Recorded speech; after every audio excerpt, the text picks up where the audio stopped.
हिमाचल प्रदेश में प्राकृतिक खेती को बढ़ावा देने के लिए कार्यशाला का आयोजन किया गया। 5 जिलों से 20 प्रगतिशील किसान ले रहे हिस्सा। प्रदेश में प्राकृतिक खेती को बढ़ावा देने के लिए कृषि विभाग के सहयोग से किसानों को प्रोत्साहित करने का काम किया जा रहा है। इसी के चलते हमीरपुर कृषि विभाग सभागार में हिमरा संस्था के द्वारा प्रदेश स्तरीय 2 दिवसीय कार्यशाला का आयोजन किया गया, जिसमें प्रदेश के 5 जिलों के प्रगतिशील किसान हिस्सा ले रहे हैं। बता दें कि वर्ष 2018 से प्रदेश में हिमरा संस्था के द्वारा प्राकृतिक खेती को बढ़ावा देने के साथ साथ मोटे अनाज को भी बढ़ावा दिया जा रहा है।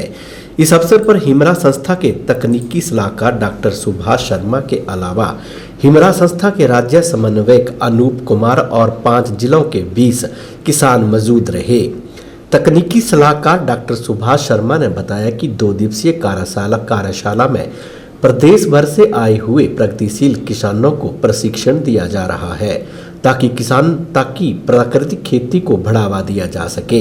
उन्होंने कहा कि केमिकल रहित खाद्यान्न होना बहुत ही जरूरी हो गया है यदि बीमारियों से बचाव हो सके। हिमरा संस्था के राज्य समन्वयक अनूप कुमार ने बताया कि पिछले 7-8 सालों से प्राकृतिक खेती को बढ़ावा देने के लिए काम कर रहे हैं। किसानों को हमीरपुर में कार्यशाला में जानकारी दी गई है। उन्होंने कहा कि पारंपरिक बीजों को अधिक से अधिक लोगों तक पहुंचा पाना इस कार्यशाला का उद्देश्य है। प्रगतिशील किसान हरनेड़ निवासी ललित कालिया ने बताया कि पालमपुर में ट्रेनिंग के बाद 4 कनाल से खेती शुरू की थी, जिसे बढ़ाकर 25 कनाल तक पहुंचाया गया है। उन्होंने कहा कि विलुप्त हो रहे मोटे अनाज को बढ़ावा देने के लिए काम किया जा रहा है और पूरा गांव ही आदर्श काम के तौर पर प्राकृतिक खेती कर रहा है। जिला चंबा की किसान रीना देवी और कांगड़ा जिला की किसान बीना ने बताया कि वर्ष 2018 से प्राकृतिक खेती कर रहे और कांगड़ा के किसानों को प्राकृतिक खेती से जोड़ने के लिए काम किया जा रहा है। उन्होंने कहा कि पहले कांगड़ा में मोटा अनाज बहुत कम था, लेकिन अब इस बार ज्यादा काम किया जा रहा है। जिला मंडी के करसोग के सोम कृष्ण गौतम ने बताया कि हाइब्रिड बीजों के चलते पुराने बीज लुप्त हो रहे हैं, लेकिन अब कृषि विभाग के सहयोग से 500 से ज्यादा किसानों से प्राकृतिक खेती में काम किया जा रहा है। उन्होंने बताया कि हमीरपुर में कार्यशाला में प्रशिक्षण से बहुत लाभ मिल रहा है। मैं डॉक्टर सुभाष शर्मा, मैं इन सब के लिए तकनीकी सलाहकार के तौर पे इनको मदद कर रहा हूँ। क्योंकि जल ही जीवन है, तो सबसे पहले तो हमारा उद्देश्य है कि आप जल का संरक्षण कीजिए, उसका सदुपयोग कीजिए, क्योंकि पहाड़ में बरानी खेती ही सब कुछ है।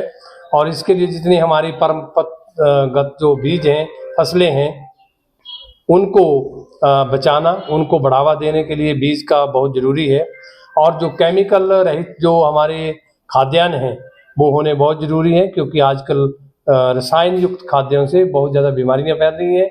उसके लिए हम इनको प्रोसेसिंग, उनका जैसे फूड सिस्टम है उसमें उनको कैसे लाया जाए, उसके लिए हम प्रेरित कर रहे हैं। और ये जो कार्यशाला के जितने भी यहाँ प्रतिभागी आए हुए हैं, हम उनको भी यही दे रहे हैं कि आप यहाँ से सीखिए और दूसरे लोगों को सिखाइए, ताकि हमारा जो अन्न है शुद्ध हो और हमारा तन स्वस्थ रहे और हमारा परिवार भी खुशहाल रहे। मैं ललित कालिया, गाँव हरनेड़, विकासखंड बमसन, जिला हमीरपुर से हूँ। मैं पिछले 2019 से प्राकृतिक खेती से जुड़ा हूँ। मैंने 6 दिन के ट्रेनिंग अपने कृषि यूनिवर्सिटी पालमपुर में सुभाष पालेकर जी से लिया था। उसके बाद मैंने ये शुरू अपने गांव में किया, जैसे 4 कनाल से शुरू किया था। अभी मैं इसको 25 कनाल में कर रहा हूँ। इसके साथ साथ मैं विभाग के माध्यम से ही अपने हिम आर्या नेटवर्क से जुड़ा और पिछले 3 सालों से मैं हिम आर्या के साथ मिलकर के जो मेरे पुराने देसी बीज हैं जो कि बिल्कुल विलुप्त हो चुके हैं, मोटा अनाज है, इस सारा जो हम विभाग के साथ मिलकर के इस काम को कर रहे हैं। आज 2021 में मेरा गांव जो है वो एक आदर्श गांव के रूप में विभाग ने अपने अंतर्गत लिया। उसके बाद मेरे वहाँ पे 60 परिवार ऐसे हैं जो कि प्राकृतिक खेती कर रहे हैं।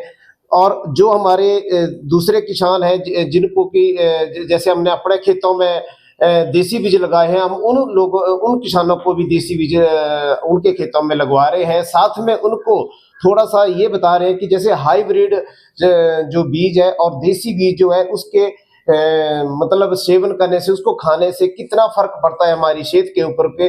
जैसे सरकार भी जोर लगा रही है कि दिन प्रतिदिन हमारा स्वास्थ्य जो है वो बिगड़ रहा है, तो उसको सुधारने के लिए हमें अगर प्राकृतिक खेती से भी को करना है तो हमें देसी बीजों की तरफ जाना पड़ेगा। बाकी मैं सरकार से एक गुजारिश करना चाहूंगा कि जैसे हमारे जो छोटे छोटे बेकरी केंद्र होते हैं सरकार के, वहां पे हमारे जो देसी सीड है उनको भी थोड़ा सा मुहैया करवाने की कोशिश की जाए, ताकि हमारे जो छोटे छोटे फार्मर है, किसान है, वो सभी अपने खेतों में जो है वो देसी सीड लगा सके। मेरा नाम रीना है, मैं गांव पनेला डिस्ट्रिक्ट चंबा से हूं और मैं पिछले 5 सालों से प्राकृतिक खेती कर रही हूं और 3 सालों से पहाड़ ट्रस्ट के साथ जुड़कर RRA नेटवर्क के सहयोग से हम प्राकृतिक खेती और मोटा अनाज और जो हमारे पारंपरिक बीज जो थे जो विलुप्त हो गए उनको जागरूक कर रहे हैं। जैसे हम कुछ जगह जो बीज बचे हुए हैं उनको एकत्रित करके उनको अलग अलग डाइवर्सिटी ब्लॉक में लगा के उसको बीज बढ़ा रहे हैं और किसानों के साथ उसको बांट कर उसको बीज बढ़ाने में लगे हुए हैं। और जो आज 2 दिन से जो हमारा ये चला हुआ है ट्रेनिंग का, ये भी RRA नेटवर्क की तरफ से जो उनके सहयोग से ही हो रहा है, जिसे हमें बीजों की समझ बढ़ाने के लिए उसको मतलब किस तरह हमने बढ़ाना है और अपने किस तरह अपने डाइवर्सिटी ब्लॉक में किस तरह लाना है और किस तरह किसानों तक पहुंचाना है, इसके बारे में हमने बहुत कुछ सीखा और जाना।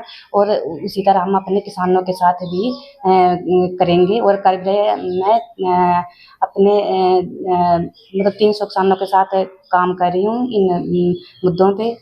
धन्यवाद।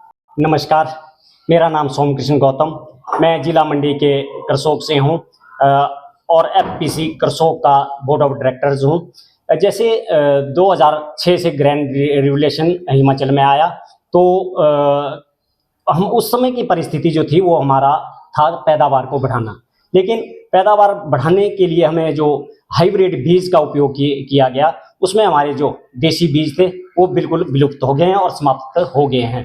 तो 2018 से RRA पालमपुर के सहयोग से हमने देसी बीजों के ऊपर काम करना शुरू किया और आज चुराग ब्लॉक के अंदर में 579 किसानों के साथ और 32 गांव में देसी बीज के ऊपर काम कर रहा हूं और लगभग जितने भी हमारे लोकल देसी बीज हैं उनमें से 130 वैरायटियां मैंने अपने फार्म पे तैयार कर दी है और हम सभी जितने भी फार्मर हैं सभी क्रॉप डाइवर्सिटी ब्लॉक के ऊपर काम कर रहे हैं। इसके जो आजकल ये क्रॉप डाइवर्सिटी ब्लॉक का प्रशिक्षण चला है, इसके लिए मैं RRA पालमपुर का बहुत बहुत धन्यवाद करता हूँ। नमस्कार, मेरा नाम मीना है और मैं RTDC के साथ यानी रूरल टेक्नोलॉजी डेवलपमेंट सेंटर में 2018 से काम कर रही हूँ, जिसके साथ साथ मैं अभी RRA के साथ 3 साल से जुड़ी हूँ, जिसमें कि हमें बहुत अच्छा लगा कि हमारे डिस्ट्रिक्ट कांगड़ा में जो है बीज बिल्कुल भी नहीं बचे हैं, सब हाइब्रिड की तरफ जा रहे हैं और ब्लॉक में बड़ी भीड़ होती है। तो हम चाहते हैं कि उन बीजों जो हमारे पुराने बीज थे वो हमारे यहाँ बिल्कुल नहीं बचे हैं, हम चाहते हैं कि उनको इकट्ठा करें, जिसके लिए हमें RRA ने बड़ा सपोर्ट किया। CDB मॉडल लगाए हमने क्रॉप डाइवर्सिटी ब्लॉक, जिसमें हमने थोड़े थोड़े बीजों को बीज खोज यात्रा के तहत मतलब इकट्ठे किया, फिर उसको हमने हर जगह CDB मॉडल लगाए गए, उसमें इकट्ठा करके लगा के आगे 2 साल से हम उसी काम में लगे हैं। और अभी दूसरा क्या कि हम मिलेट पे बहुत काम कर रहे हैं। मिलेट के लिए हमारे डिस्ट्रिक्ट कांगड़ा में मोटे अनाज बहुत कम थे, क्योंकि वहाँ पानी वाली जमीनें ज़्यादातर धान होता है, तो हमने रेनफेड एरिया जहाँ थे वहाँ पे रागी का काम किया गया, रागी यानी मंडल वो लगवाया। उसके बाद हमने लोगों को जागरूक किया कि लगाओ, उसकी पैदावार अच्छी है। और इससे इतनी खुशी आ रही है हमें कि हमने मुट्ठी भर दिया था, जैसे नेक राम शर्मा जी बताते हैं, तो मुट्ठी भर दिया। मुट्ठी भर से उन्होंने मतलब पिछले साल जो था 40 से 45 किलो निकाला था और इस बार जो है 85 किलो 80 से 85 किलो रागी निकाला है और उनकी इनकम जो है 150 रुपये किलो के हिसाब से वो 160 रुपये बेच रहे हैं, तो ये बहुत अच्छा ही है। तो मिलेट पे बहुत काम चल रहा है और फूड वाला हमारा सबसे बहुत अच्छा काम चल रहा है कि रागी के सिड्डू, रागी के लड्डू, मोमोज, फिर चिल्ला, मतलब इडली वगैरह। इडली जो है डिस्ट्रिक्ट कांगड़ा में जो है पहली बार हमने मिलेट की बनाई है, जिसमें कंगनी की इडली हमने बड़ी, यहाँ पे कोई नहीं बनाता था। चावल की तो सुनी थी, चावल की भी हमने बहुत कम देखी, लेकिन रागी की और कंगनी की बनाई तो बहुत अच्छी बनी और उससे भी हमारा मतलब एक हौसला बढ़ा कि बहुत अच्छा काम हो रहा है। और हिमालय का बहुत धन्यवाद, जिससे हमें देखो ट्रेनिंग दी उन्होंने 3 साल से, आज भी हम ट्रेनिंग में आए हैं। तो उसमें हमें जो पौधा होता है जो बचपन से जैसे लगाना है, बीजामृत से लेके लास्ट स्टेज तक, जो उसमें जो हम पूरा उसका पूरा मापदंड ले रहे हैं, पूरा कैरेक्टराइजेशन डाटा ले रहे हैं, पासपोर्ट डाटा ले रहे हैं, ताकि उसको हम एक मेंटेन करके उन बीजों को हम सरकार की तरफ पहुंचाएं, जगह हम उसको बढ़ाएंगे। अपने आप तो कर रहे हैं, इस टाइम हमारे आरटीडीसी के 500 किसान है जो नेचुरल फार्मिंग और लाइवलीहुड पे काम कर रहे हैं। तो हम मिलेट पे भी काम कर रहे हैं, जिसमें 150 किसान मिलेट वाला है। और सीडीपी मॉडल जो है हमारे डिस्ट्रिक्ट कांगड़ा के 3 पंचायतों में लगाए गए हैं। तो वो बहुत अच्छे सक्सेस है, और जिसके लिए हमें ट्रेनिंग मिल रही है, और समय समय पे हिमालय हमें ट्रेनिंग दे रहा है। बहुत